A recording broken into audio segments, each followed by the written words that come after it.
Welcome to the Peaceful Parenting Podcast. I'm your host, Sarah Rosensweet, mom of 3 young people, peaceful parenting coach, and your cheerleader and guide on all things parenting.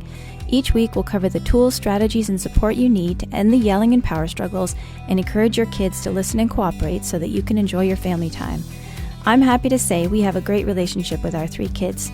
The teen years have been easy and joyful, not because we're special unicorns, but because my kids were raised with peaceful parenting.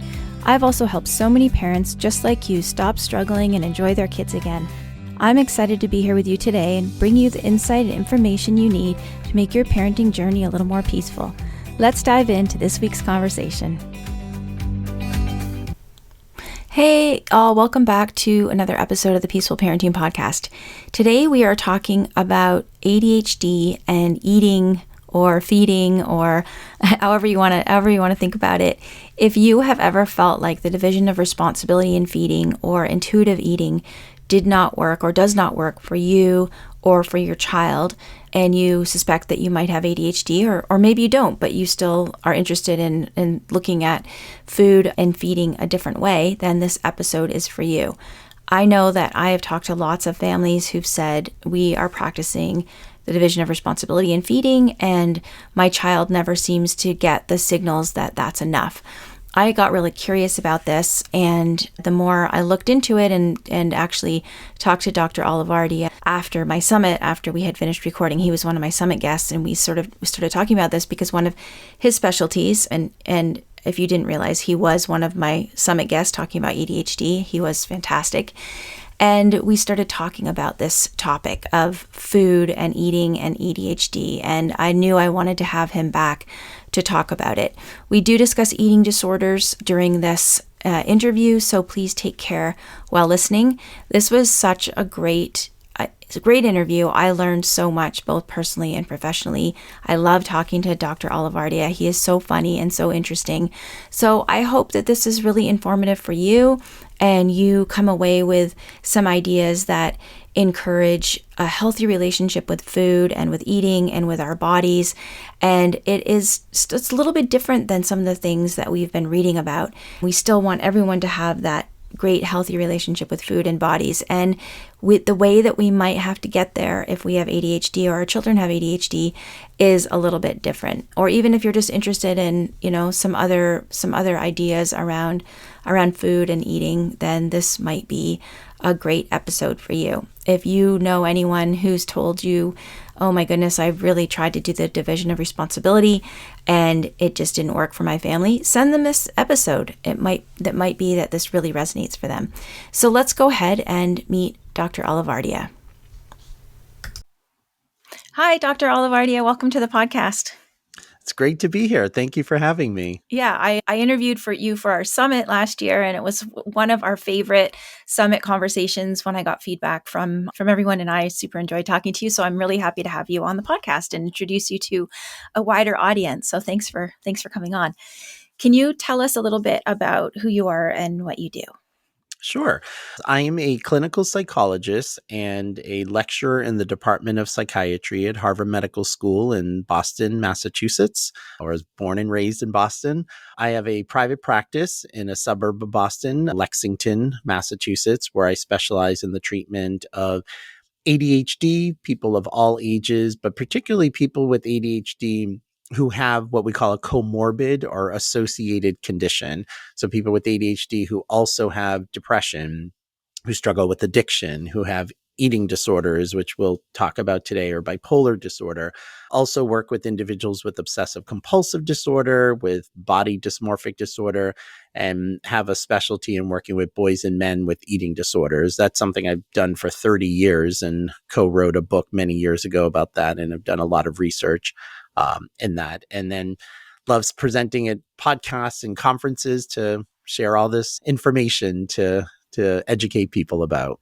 Well, it's great to have you. And yeah, what I wanted to talk to you today was about ADHD and eating and eating disorders, because I think that there's both like challenges with eating that don't necessarily turn into an eating disorder, but maybe we will be able to talk about both. And my particular interest in talking to you about this is through my practice, I've discovered that through talking to families and in my own personal life, I've discovered that the recommended way that parents feed kids, which is what we often recommend, and tell me, you may not have heard of this, or maybe you have, but the division of responsibility in feeding, which was developed by Ellen Satter, which is, just for people listening, it's basically parents decide what kids eat and when, and the kids decide if they eat it and how much. And it's especially the how much part that I found just doesn't work for some kids. That there are some kids, and you and I talked about this a little bit on the summit, but there are some kids who don't have that off switch that Mhm. is expected for a typical child, where they're like, oh yeah, that's enough Halloween candy for me, or that's enough pizza for me, or whatever.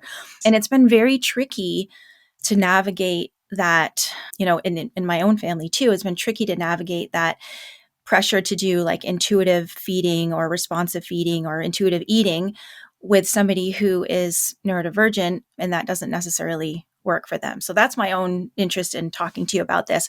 But before we specifically dive into that, maybe you could just tell us a little bit about that co-occurrence with ADHD and eating disorders, and a little bit about that spectrum and what you see or what the research shows. Sure. I mean, first, just, with your example, and one of the other things that's so important, honestly, in my description is I'm somebody who has ADHD and lived experience, and I am a parent of two kids with ADHD and dyslexia, almost 19 and almost 17-year-old, which to me is probably should have been the first thing I said in introducing myself. But that particular example with Halloween candy is a great example, because as someone with ADHD, it would shock me when I would have friends that would have their Halloween candy into end of November or December. I remember having a friend that after New Year's still had their Halloween candy, and I'm thinking, what are you talking about? Mine went within the week. I mean, it was, bam. And your point is so important, and for parents too, because like we've talked about with the summit, when you have a neurodivergent child, and here we're talking about ADHD, the parenting books and the parenting rules, they need some adjustment, and we need to sort of be flexible. It's not a one size fits all, frankly, for any child, but particularly for an ADHD child, a lot of those things aren't going to work. And to me, it's so important for parents to know that, so that they don't feel like they're failing in some ways, or they're not doing it right, or they're like, oh, I'm letting my kid get away with everything by not allowing them, or allowing them to stand up while they're eating dinner. That might be what we need to do. So just like we're trying to instill in our children this idea of flexibility and advocacy and knowing what's going to work for you. And my motto is, as long as you're not hurting yourself or hurting anyone else, all we're all bets are on the table. And as someone with ADHD, I did very bizarre, unconventional things to get things done and things like that. So here we're talking about eating, which is, obviously something we have to do every day, multiple times in a day. And one of the most important things to understand with ADHD is that it affects every life domain. It is the lens by which people sort of kind of are oriented, frankly, to the world. So when you think of eating and what healthy eating incurs, it requires a lot of executive functioning to even be aware. And this is why we see these issues sometimes, or we know from research that we see higher prevalence of obesity, higher prevalence of eating disorders such as binge eating disorder, which is the most common one that we'll see with ADHD, which includes individuals who might engage in binge eating episodes where they're eating a tremendous amount of food in a short period of time, very quickly, sometimes to the point of being very uncomfortably full, really lack any sense of control over it, which is very different than somebody who's overeating but feels kind of in control, but they just love it. And they're like, I just love this, a lot. With binge eating disorder, it feels almost just, again, very out of control for the person. It's often happening in secret where people are doing it alone. Bulimia nervosa is also could be high. People with ADHD have higher risk factor. And that's basically somebody who's engaging in binge eating episodes and then compensating, and I should put that in quotes, for the binge by either self-induced vomiting, laxative use, diuretics, fasting. Now, I say compensating in quotes because for what people need to understand is when somebody is purging, like we're not meant to vomit after every meal. We're meant to vomit only when we have a toxin basically in our body. So and the body is really an amazing evolved, mechanism that tries to keep us alive. And what we know for people who have struggled with bulimia is that the more that somebody is purging, the more your body will compensate by holding on to the fat of whatever you ate and the calories. So when people are purging and they think they're neutralizing or compensating a binge, they're really vomiting water primarily, and then a lot of vitamins and minerals. The fat is the last thing, if at all, is going to go. So most people actually who struggle with bulimia are overweight, are not underweight in what we would see with anorexia nervosa, which is Can an we can eating we just disorder. highlight that for a second? Sure. Because I think there's a lot of misconceptions out there that somebody has to be dangerously thin to have an eating disorder. So I just Yes. wanted to highlight what you just said, that somebody can be, heavier and have an eating disorder as well. Oh, 100%. And bulimia in particular it's a more secretive disorder because, people are eating and people might be seeing, but people might not realize that that person is purging, after every meal. And, anorexia, which is where people are basically severely restricting calories or starving themselves, that can often be more identifiable if someone is emaciated or very thin. But what is so important to underscore, the mortality rates are the same for people for anorexia as for people with bulimia nervosa, because particularly with laxative use and self-induced vomiting, that can put a lot of strain on the heart and is associated with high cardiac risk and cardiovascular events. I've had patients as young as 20 who have had heart attacks because Wow. of bulimic symptoms. And there is also a high rate of suicide in both of those populations. So absolutely, just because somebody is in a larger body does not mean that there's significant damage being done to them medically because of Mhm. problems. Is Um, anorexia also associated with ADHD, or is it mostly the bulimia and binge eating disorder? Yeah, so it's mostly with binge eating and bulimia because though even in the field of eating disorders, we call them all eating disorders, but they're kind of different entities in a lot of ways. The bulimia and binge eating are more impulsive and more impulse control related. Anorexia, now I have treated, I specialize particularly with boys and men with eating disorders. I have treated boys and men with anorexia who have ADHD. The disorder we mostly will see with anorexia is OCD, obsessive compulsive disorder. That anorexia is sort of in that family where it's more compulsive, somebody who's like restricting. And bulimia and binge eating is almost like a spilling over the boundaries and very impulsive. Now, I have worked with people who were bulimic or had binge eating disorder, and as ways of compensating for that, thought, and people with ADHD can be very all or nothing. Well, either I'm going to eat everything or I just have to eat nothing, and then collapse into an anorexia or something called ARFID, which is avoidant restrictive food intake disorder. And that disorder is meant to sort of capture individuals who might not fit neatly into the criteria of anorexia, bulimia, binge eating.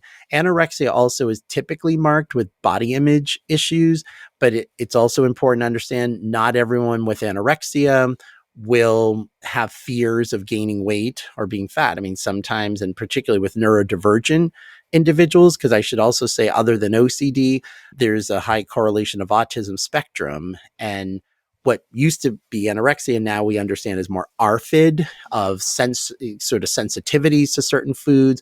Kids on the spectrum might only want to eat 3 different foods: macaroni and cheese, bread, and pizza, and that's it. And so they're malnourished. I mean, they're eating, but they're not getting the true full nourishment.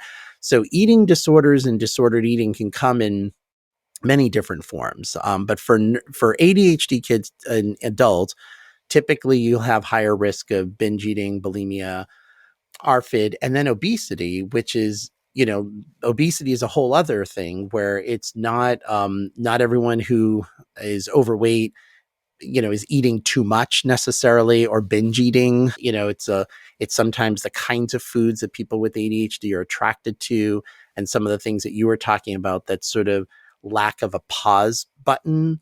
And that's what we also find just with eating in general, that studies will show that people with ADHD tend to be less intuitive. So there's a term called interoceptive awareness, which is basically how mindful we are to what's going on in our bodies. So to know, am I hungry? Am I satiated? Do I have to go to the bathroom? What am I feeling? What are my emotions?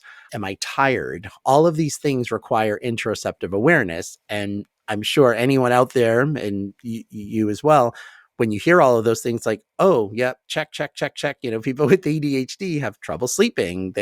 Kids with ADHD have a higher risk of being bedwetters, emotional dysregulation. I mean, all of these things require, we have to be in the present moment and determine that does not come naturally for people with ADHD. And I'll share a humorous example from my own experience, that I remember 10 years old being at Chuck E. Cheese, which at that time was super cool to have a birthday party at Chuck E. Cheese.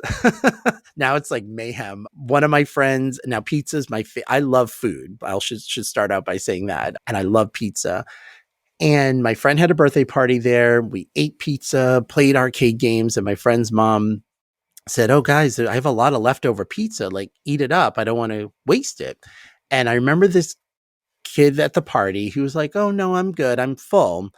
And I, in all honesty, looked at him. I'm like, "Oh, you don't like pizza?" And he said, "No, I like pizza. I'm just full."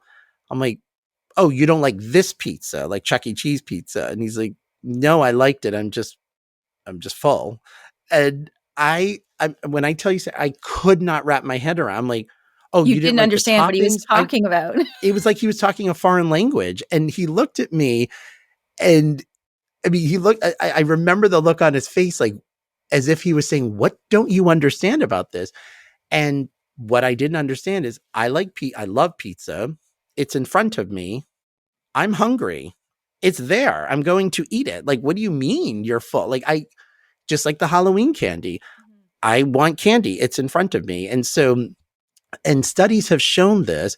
There was a great study that was done, which looked at kids with ADHD between 10 and 14 and compared them to kids without ADHD. And they assessed their mood, their hunger level, the food they liked and disliked, and basically put them in a food lab. And they were allowed to eat whatever they want, how much they want. They were just observed, and everything was monitored.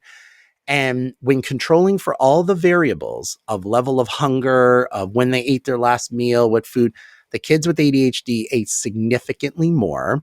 But what was interesting is that they ate more. It was not based on their level of hunger, and it wasn't even based on the foods they liked. So kids with ADHD ate more of foods they didn't even really like. And when they were asked, were like, it was just there. Like, and I joke and say, like, it's like the seafood diet. Like, if we see it, we eat it.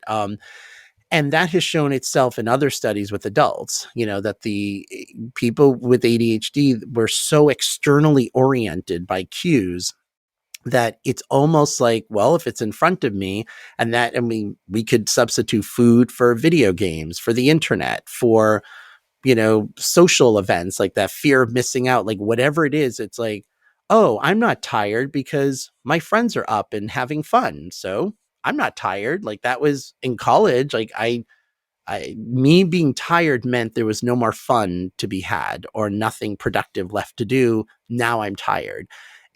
Same situation with sleep. I remember people being like, "Oh, I'm going to leave this party because I'm tired and I have to wake up early." I'm like, "Oh, but you're having a good time and you're leaving?" What? I can totally relate to that. And for me, and it's not necessarily true, but it's always a sense that if something is good, more is better. 100%. Mhm. Absolutely. And food, it's a tough thing because, we also know that people with ADHD are more rewarded by sugar and by simple carbs. And so, as opposed to the other way around, like, sugar doesn't cause ADHD, sugar doesn't necessarily make people more hyperactive. I mean, certainly if you have kids at a birthday party and they're eating lots of sugar, they're wild because it's 20 kids at a birthday party. However, a point to be made about that is nutritionists will tell you, it's not just the presence of sugar, but if they're eating a lot of sugar, they're not having enough protein. They're not having enough of those other more sustaining nutritional needs that do and can actually sort of mitigate, some of that hyperactivity. So Can you say more about individuals, being rewarded? Like you just said that they're more rewarded by sugar and simple carbs. yeah, so studies show that sugar can have a dopaminergic effect on the brain. So what we know about an ADHD brain in a nutshell is we have all these neurochemicals in the brain, and one of them is dopamine. And dopamine is implicated in reward, it's implicated in motivation. So when we get a good dose of dopamine, we feel stimulated, but stimulation gives us a feeling of presence. Like we feel present, we feel in the moment, we feel grounded. And so we are rewarded, and all of us, by whether it's a fun event or good food or being in love, all of these things kind of raise levels of dopamine. And then there are unhealthy things like certain drugs and food and things like that. And unfortunately, it's not the food that is the healthy. Like kale does not increase levels of dopamine in the brain. Oh, that it would. I know. I wish, but it was very clear to me as a young child and growing up in a household where there was no sugar cereals allowed, no soda.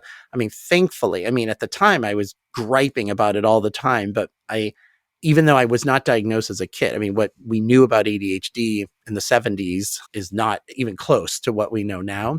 But my parents, they knew who their kids were. They definitely knew who I was, but didn't stop me to go to my best friend's house next door, and he had Lucky Charms and Count Chocula, and I would put sugar on that cereal. And even my best friend, who clearly had ADHD, he'd be like, that's Frosted Flakes, like it has already sugar. I'm like to your point, you can never have enough. What are you talking about?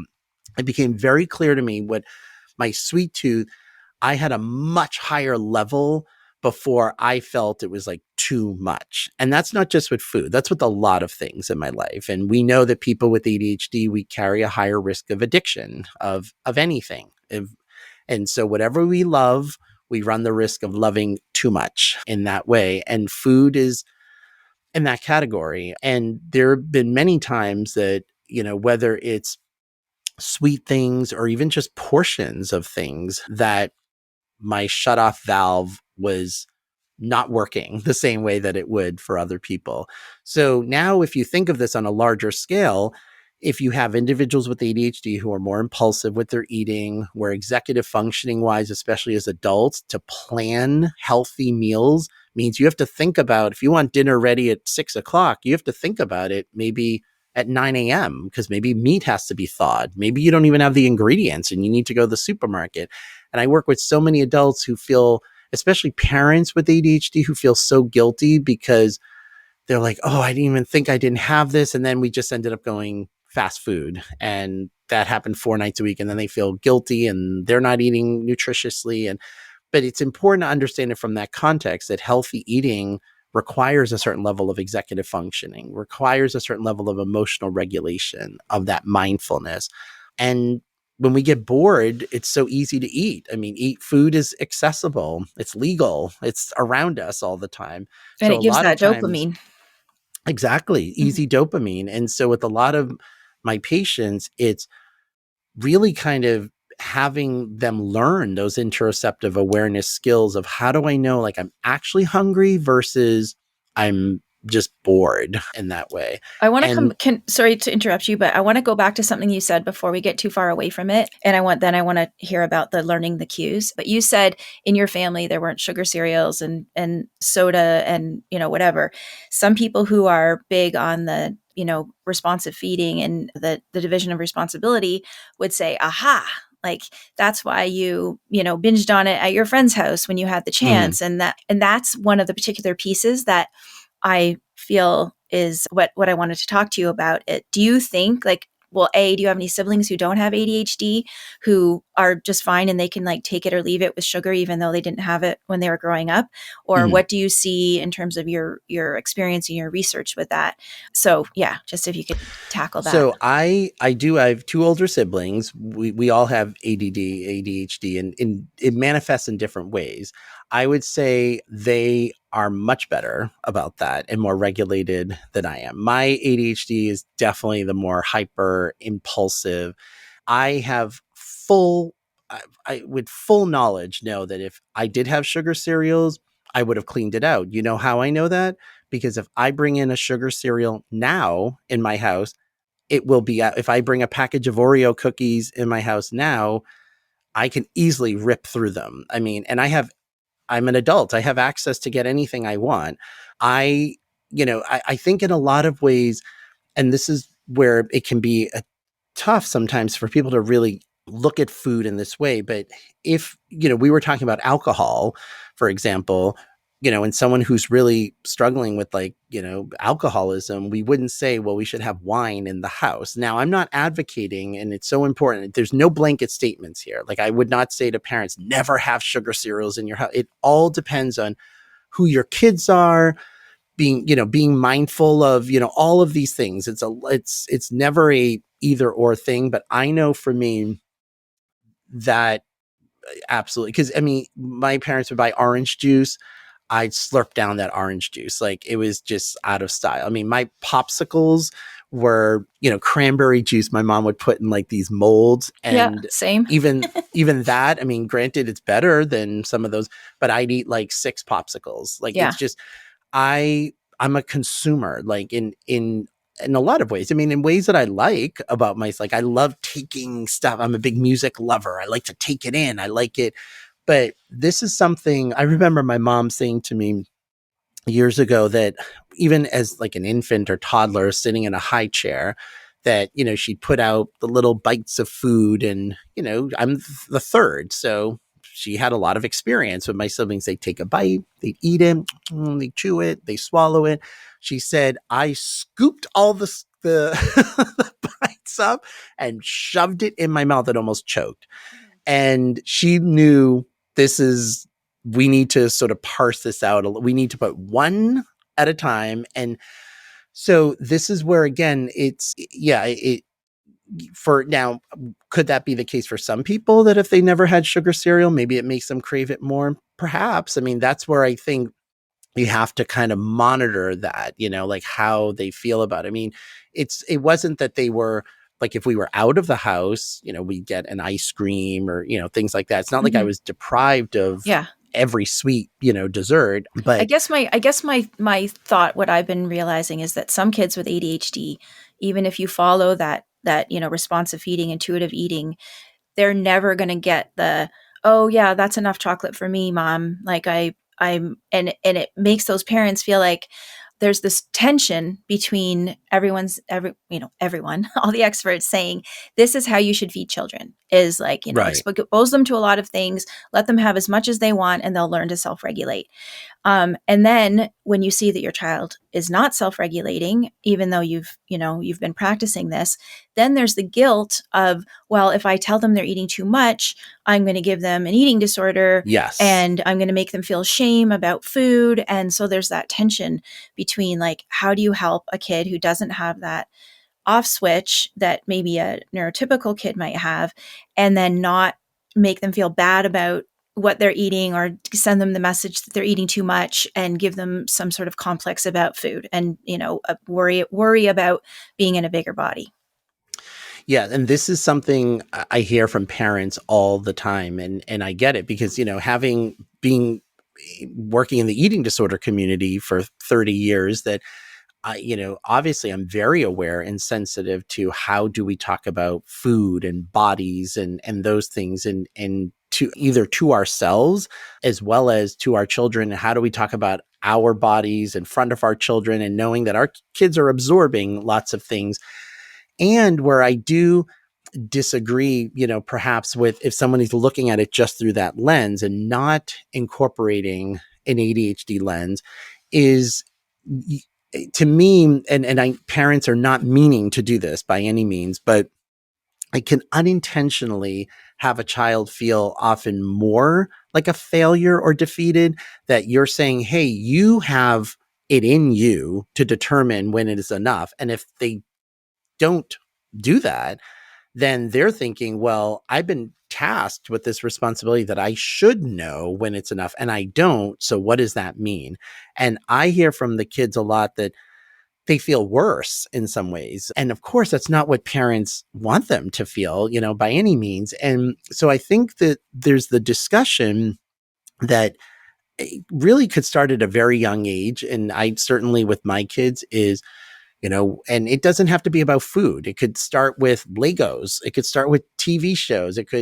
But I wanted my kids to know the way we are, if we like something, we can like it a lot. And that's awesome with a lot of things. I said, Daddy loves music. I can listen to it. When I'm at a concert, I feel like I'm at home. It's just, and then there are things that Daddy might like that it's like, okay, I love, good Oreo cookie Pizza. but I have to sort of watch that, or I like watching TV, but I have to go to bed at a certain time. And you can couch it in this language where it doesn't even have to be about food. It's just this overall sensibility.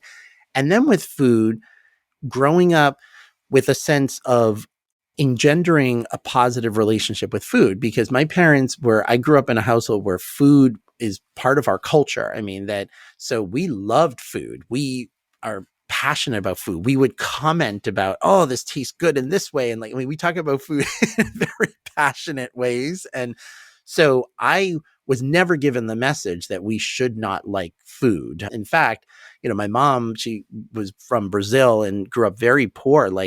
To be able to eat is a gift. To be able to eat is like a luxury. She knew what it was like not to have that. And so you don't take food for granted and those kinds of things. And how do we regulate that? My parents made us eat like a small salad before we ate, our dinner. And I was like, oh, this is so why do we have to, do this? And, and I would just sometimes just eat it really fast just to get it down.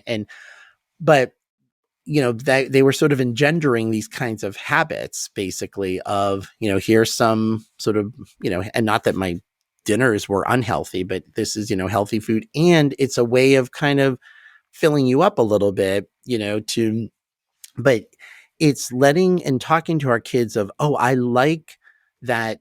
I love that you love spaghetti and meatballs because I love making that for you. And I love when, you are enjoying it. But if we eat too much of it, are you really enjoying it? And this is where that interoceptive awareness comes in, because as opposed to saying you're eating too much, period, as if something's wrong with you, you have no willpower on any of that. It's no, I want you to enjoy food, but I also know if you eat too much, you're saying to me, oh, I feel sick, or, I'm constipated, or and then it's well, then are you really enjoying it? And I'll do these exercises with adults where what's the, if I love pizza, I'll have a slice of pizza. It's, oh, so good. Is one going to be enough? Not really. If there's more, I'm going to want a second, and the second tastes really, really good. Now, when I have that third, is it going to taste as good as the first and second? No. For me, I start to notice a little bit of a dip. And then the fourth, definitely more of a dip. And in the past, I could eat more than 4 slices, and it's really not really elevating that dopamine in the brain. And so then it's oh, not only because it's too much and there are consequences to that, but I'm not really even enjoying this. I'm not really. And then when you put it in that language, it's still cultivating this positive relationship with food and saying, hey, I want you to, enjoy it.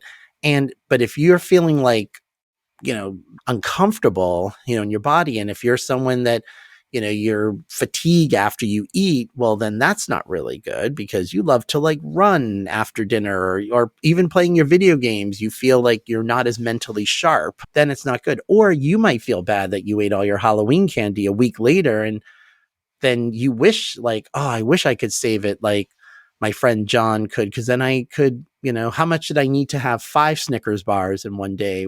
Maybe it would be better to space it out. So then you're helping them see it's satisfying their goals, to sort of have more of that kind of executive functioning and mindfulness around food. Yeah, so getting curious about how is this making you feel, like with each through the process, and also a little bit of future planning. It sounds like it reminds me of, the Jerry Seinfeld bit where he says that night Jerry likes to stay up really late and that Yes. it's morning Jerry's problem. Right. Yes. So I think about that all the time with ADHD, is like the, living in the now versus Mm-hmm. like, how am I going to feel about this decision that I'm making tomorrow or in an hour? And that can be really challenging because the now, I mean, at least for me, like the now is so ever, like ever attractive. Right. It's all that exists. Mhm. Exactly. Absolutely. But even those kinds of exercises of how do you think you'll feel even 10 minutes after you eat something?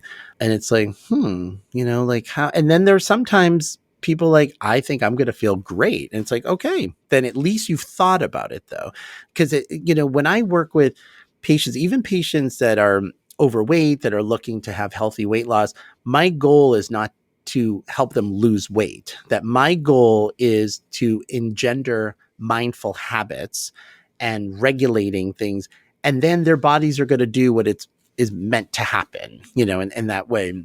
So when somebody comes to me and they say, I'm not happy that I'm 60 pounds overweight and I'm pre-diabetic, and at the same time, I love food and my doctor's just saying, eat less.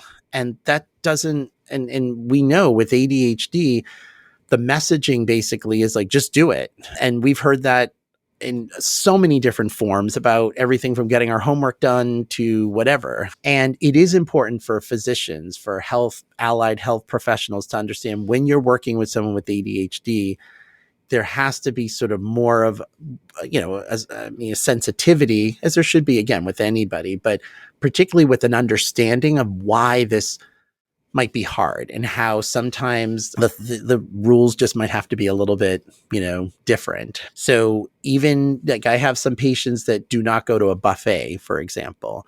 And I remember the first time, because we rarely went out to eat, my mom was of the belief like, well, one, it was more expensive to go out to eat. And she'd be like, oh, they dropped the steak on the floor and then they put it on the grill and I could make it better. My mom could. She was an amazing cook. But I remember the first time I went to a buffet and I was in college. I mean, the dining halls is kind of a buffet, but the food wasn't that great when I was in college at the time. But one of these like buffets, like $15, all you can eat.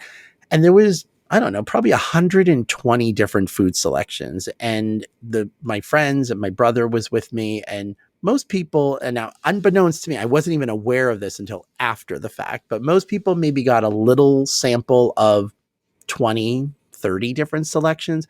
I got a sample of 100 selections. I mean, but it was not like I'm putting this all, like I did not even experience myself as like loading my plate. I just would, I'm going to take a little of this. I'm going to take a little, because I love to, all that novelty in my mouth. I mean, all of that experience.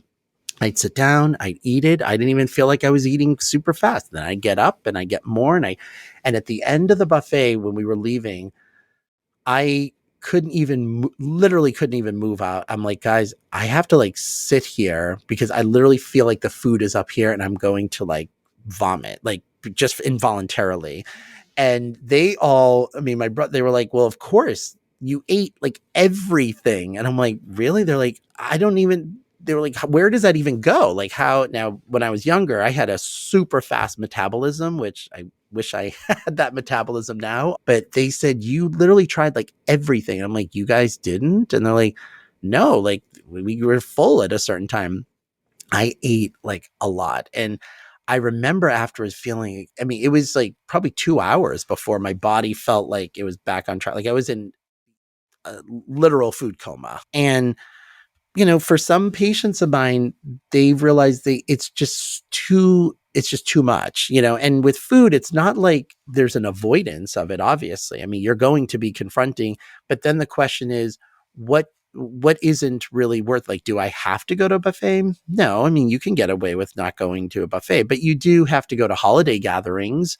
I wouldn't say, oh, don't go to any holiday gatherings because of lots of food. We have to work at that. How do we regulate it? What are the tips? What are the strategies? From everything from supermarket shopping to eating and being aware of it. But coming from a perspective of not looking at yourself as like lacking willpower, like that's the word. We don't like that term. Like it's not an issue of willpower. The truth is we're just wired differently in the same way that no one, if you're someone that doesn't have any predisposition towards addiction, it must boggle your mind that people might drink or do drugs and when they know it's not good for them. But it's kind of easy to say that if you don't have that kind of wiring. It's just not part of Yeah. your constitution. And I get that. I really do. I just don't like when people then make moral judgments about other people. But I get how that's hard for people to They sort of can't wrap. understand it. Yeah. They can't understand it. Whereas that's part of my constitution. I understand that just implicitly, in terms, and food again is the easiest. It's just always there. I mean, we have to eat. So can we get some tips for people with kids who are struggling with this, who, maybe they are coming to realize that that sort of responsive feeding model isn't working in their house? And is it ever, so say you've got the kid who loves spaghetti and meatballs, like we're not even talking about candy or cake or anything, but just will continue to serve themselves more and more spaghetti and meatballs when you think that they've probably had enough, that they're not hungry anymore. How would you handle that as a parent? Like, is it ever Yeah. okay to say, I think you've had enough? Because I think we are all so afraid of giving our kids, some sort of like shame or eating disorder, that we're afraid to say, you've Yes. had enough. Is that okay to say? And what other things? I know you've said, get them to check in with themselves. What about saying, like, wait 10 minutes and see if you still want it? Like, it's so hard to navigate. It is. And I think it's tough because even saying, I think you've had enough, I mean, that's not, I mean, it's a fair statement. And at the same time, to some kids, what that can communicate is, you know, you have to trust my Exactly. experience of what you're eating over your own. And then for some kids, they can start depending on that, where it's like, okay, I'm just going to eat until somebody tells me to stop eating. And when that kid goes to college or Or even even as a feel bad teenager, or even feel bad about themselves because, like, someone's, yes. unintentionally or intentionally shaming them because they've eaten too much. Exactly. And again, and of course, for parents, I mean, I again work with a lot of these kids where the parents, they are like, we have a family history of diabetes. I'm working with someone now, his uncle had his leg amputated because of diabetes. And the mom is very, very concerned. She's like, I do not want him to go down this path. I don't want him to die of a heart attack, like, someone in the family did in their 50s. Like, and she sees it. And at the same time, like you said, there's this line of, I don't want him to feel inferior or, less than, or so it is really tough. So I think it starts with the sense of mindfulness of even starting to have these sort of strategies of, oh, when you're eating, because people with ADHD tend to eat fast. And by nature, I'm a fast eater. And so the faster we eat, the less we're really experiencing the food, the less our stomach and our brain has time to communicate that it's even satiated. And if we're looking for that dopamine release, the faster we eat, we're really not getting the full impact, which means what? We're going to have to eat more to just get that. So part of it is kind of training to say, okay, eat the food, but then put your fork down and we chew it and then we swallow it. And you can almost gamify it. And I've done this even in talks and conferences where I might use like a Hershey's Kiss or something and have people, just smell it, unwrap it, put it in their mouth without biting it, which is a challenge for me. Just let it actually dissolve. Like, how long does it actually take? But how do you experience that thing differently? One of the sort of games is, I'll have parents with their kids say, oh, imagine like an alien from outer space came down and they had never had ravioli before.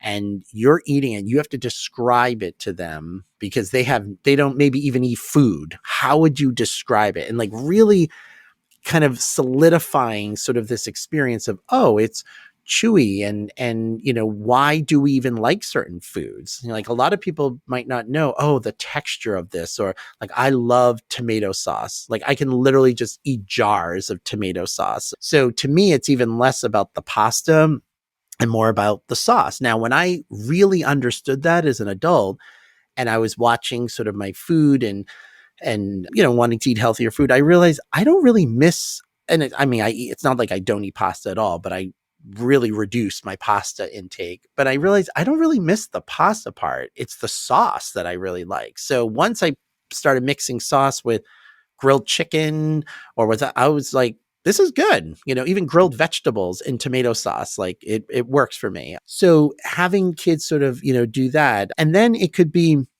okay, you've eaten, a portion. Let's wait 5 minutes and, let's talk. Or maybe, if the kid like has a Rubik's Cube they're playing with, or it could be, why don't you do something? And then if in 5 minutes, or it could be 10 minutes, or depending on the age, 15 minutes. And if you're still hungry, then you can eat and, you'll eat something.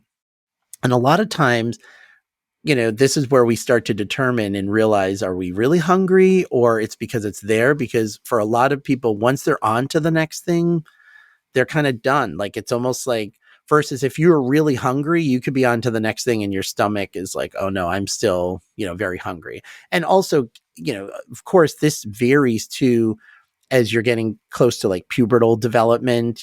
Kids eat, and especially, boys with, growth spurts, but girls need to eat and get their calories to have a normal menstrual cycle. Like that, not to be alarmed by the amount of food that a prepubertal child could, take in to support all of that growth that's happening in their bodies.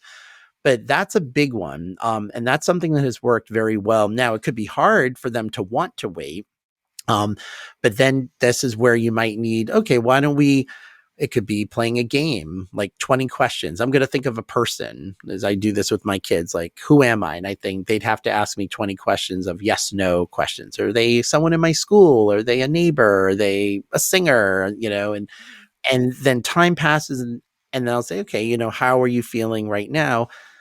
And sometimes, the kids will say, and not just kids, adults too. I mean, we'll say, oh, I'm not as hungry. And then it could be, okay, is this something that maybe in an hour you could go an hour, and then an hour you can have a snack or something, and kind of just basically getting them outside this need of like this instant, like I must kind of have it now kind of thing.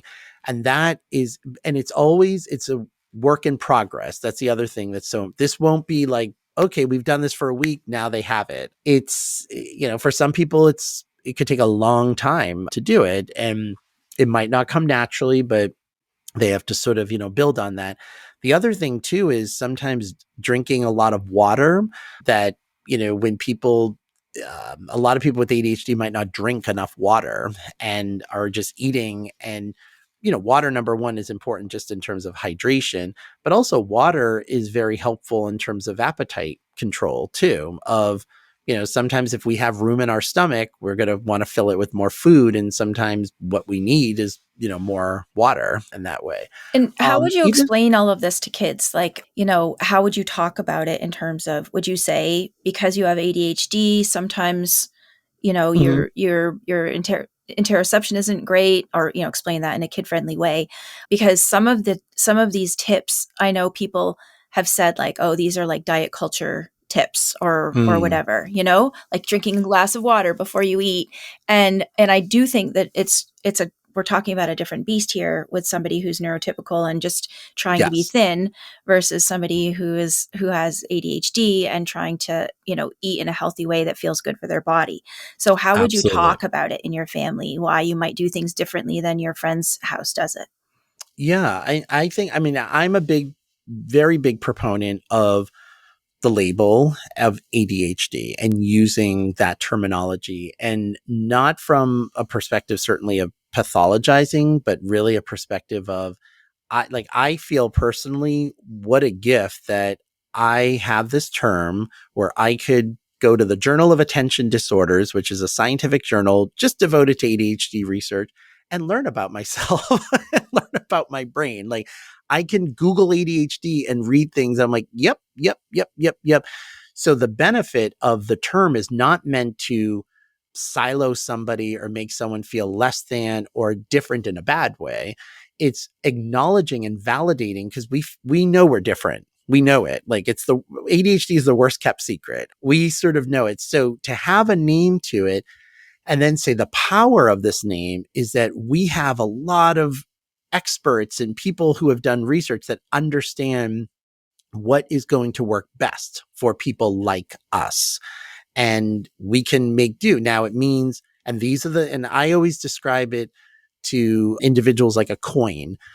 There's the heads and the tails. Like, there's the parts of this kind of brain. Like, I would not change my brain for anything, even though I could attribute the most frustrating, challenging, darkest things, in my life to the ADHD. And I can attribute the most amazing, fantastic, phenomenal things that I love about how I work and operate to that same sensibility.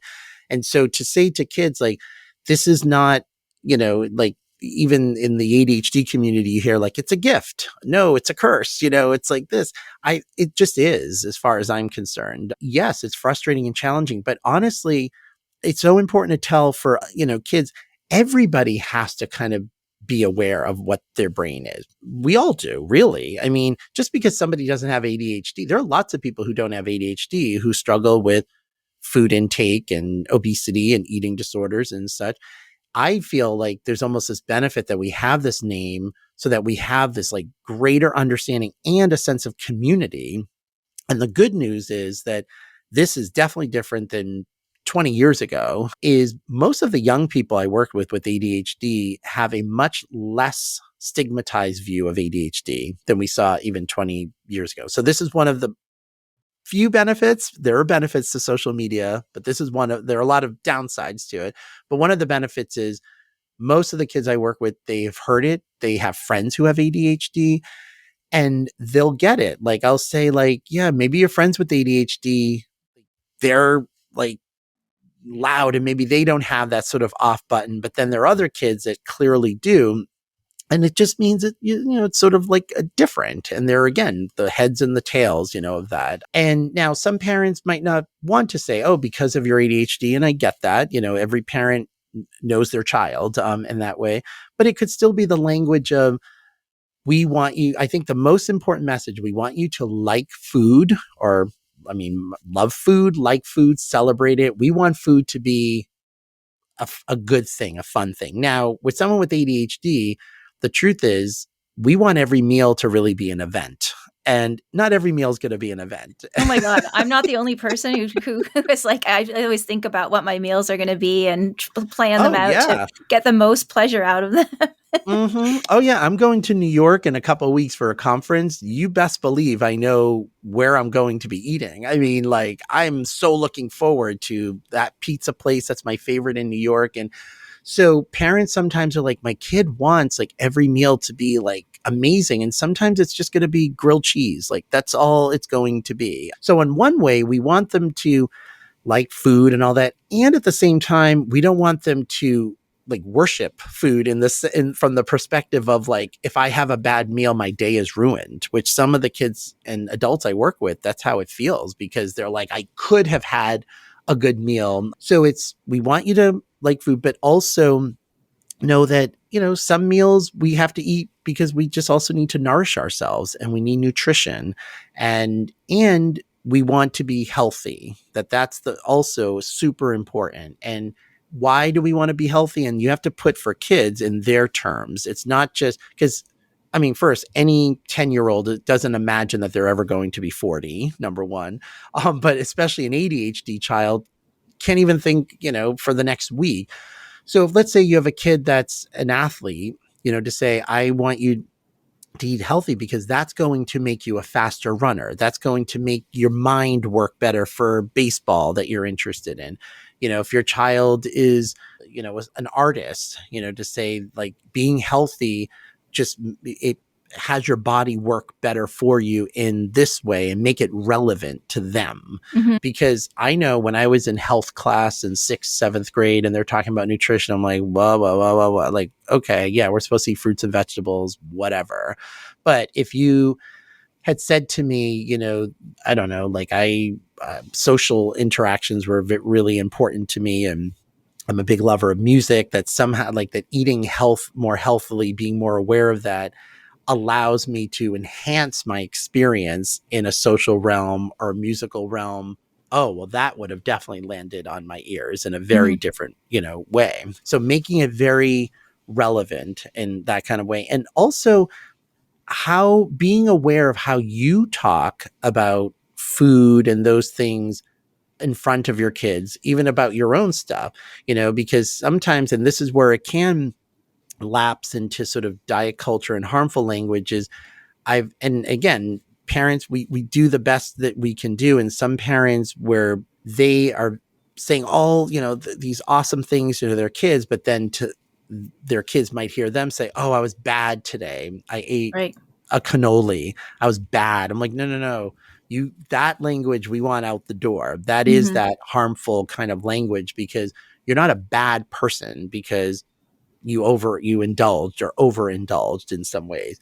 So being aware and having your kids hear that from you too, I think is important. Like I would say, I would verbalize out loud for the purposes of having my kids hear, like, I love pizza and I want a third slice, but I enjoy those two slices. And if I'm hungry later, I can have it, and but I'm not like preaching it to them, Mhm. because, who wants to be preached to? I'd say it out loud, wrap it up, and model that so that they know this isn't just them, that they have to sort of do that. And the truth is that we all have to sort of be attentive to various things, and the truth is with bodies that there is like I didn't have to really pay attention to a lot of these things until probably, well, from the perspective of like weight gain and things like that, because I had such a high metabolism, where I remember I had a good friend growing up who, he was just built differently, than I did. So he was very aware, even though he had ADHD as well, but more aware of that because the consequences in his mind showed in a different way. And whereas there was, none of that until like later. To your point, that doesn't mean I was healthier Mhm. necessarily. Just because somebody has a fast metabolism, if you're eating like a high sugar, diet. Now, again, I was fed very well at home. Like I generally ate probably more nutritiously than a lot of my peers because of just most of my meals were at home. But certainly as I got older and I had more options, I didn't always take the healthy one. Yeah. It was something I had to work on. Yeah, and I cut you off before when you were starting to talk about one of the reasons why we don't want to be the person who's telling our child that they've had enough is exactly when they're not at home anymore and they haven't had that experience of checking in with their bodies and that interoception. Yeah, and to be able to say, I notice you eat really fast is not a judgmental statement. It's like, and it's to say why, like, why is that an issue? And to ADHD, and sometimes parents might hear from parents of neurotypical kids. I certainly heard this sometimes of, oh, you explain too much to your kids. Like, you just have to say you eat too fast, period. You need to Mm. slow down. That doesn't work with Yeah. ADHD kids. It didn't work with me. I mean, I was the kind of kid, like, I needed a justification. I was not difficult just for the purpose of being difficult. I just did not like the idea of a rule just because. I needed to know. I mean, and to credit, to my parents, and they would explain their justification. And 9 out of 10 times I was like, oh, okay, I get it. I understand that. Versus, so I would say to a child, oh, I want you to slow down. Number one, so you can enjoy the food better. Number two, it allows your stomach and your brain to communicate to let you know if you need more or less of something, or something different. Sometimes it's not even about eating less food. It could be, oh, you've eaten a lot of the spaghetti, but you haven't eaten the meatballs, and meatballs have protein in it. And so it's not always about, oh, you need to eat less. It's, oh no, I want you to have a variety and the nutritional value of the food. So, oh, I want you to eat the meatballs because that has something in it that spaghetti doesn't have in it. Spaghetti has stuff that the meatballs don't. And so trying to like even have them aware of, those kinds of things, and to say, I want you to enjoy it. I want your body to, get the most of it. And frankly, I'm afraid of you choking. And that's not uncommon. I mean, I've worked with clients who their parents are like, my kid has choked dozens of times because they're just eating so fast. And I get that. And so it's putting it in that kind of language. So it's not like slow down, and those kinds of things, as if they're aware of it. Because frankly, a lot of times they're not. I mean, I'm a very fast walker, like very fast walker. And my kids, whoever I'm with is like, you're walking so fast. And Sarah, I literally do not experience myself as walking I fast. Like same, when, same. yeah, Fast when walking, fast talking. yeah, when I slow down to walk, I literally feel like I'm in slow motion. Like it feels so like, what are you talking about? Like, but I know I'm a mile away sometimes from other people. I just feel like other people are walking too So slow. slowly. Sometimes I want to say to my husband, "You're talking so slowly. Can you just talk a little Just bit faster?" let's just move this. Exactly. I mean, I used to do improv comedy, which is a wonderful venue for people with ADHD, I have to say, because most of the people in that improv troupe probably have ADHD.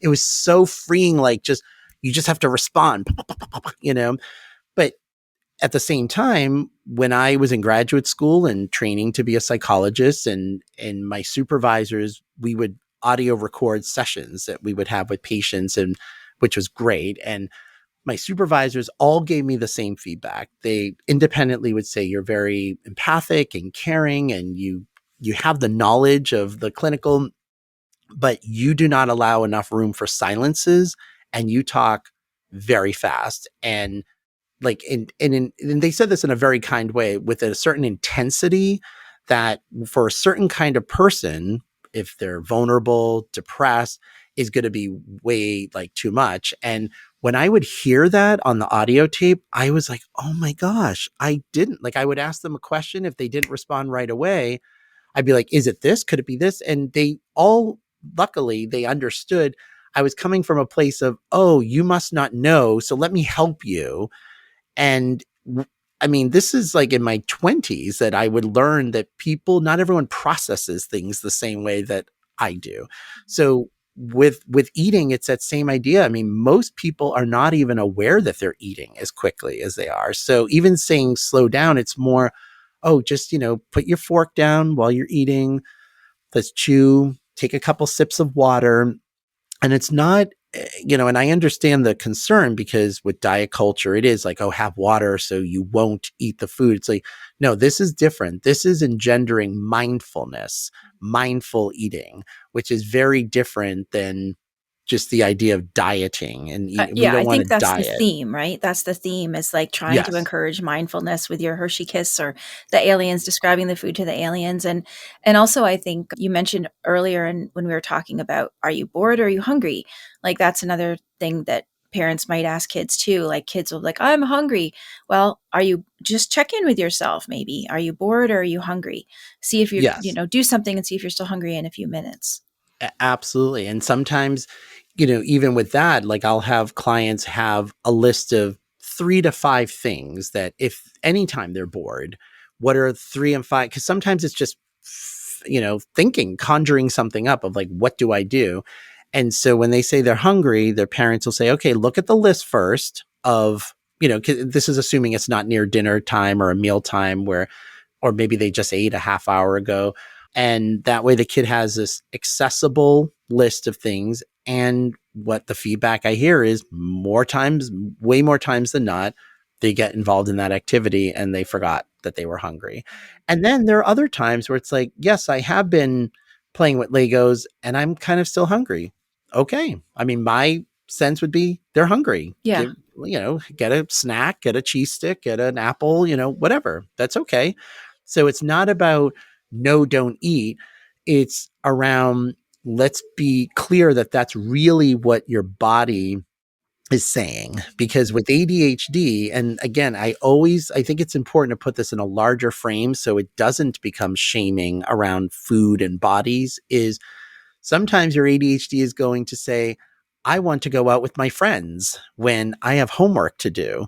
And that just like, oh, I really need, and then it becomes, I need to go out with my friends. And, and that it's like, okay, well, Yeah, sometimes we do. Even if we have some work to do, we need like a mental health day or, we need that. And at the same time, ADHD, if we give it an inch, sometimes it could take 10 miles, really quickly. So it's being aware. It's never a one size fits all or black and white. Like, I don't ever want to encourage that because, again, sometimes you are hungry, even though you just ate, because your body could be growing and developing, and we want to honor that because we want that growth to happen.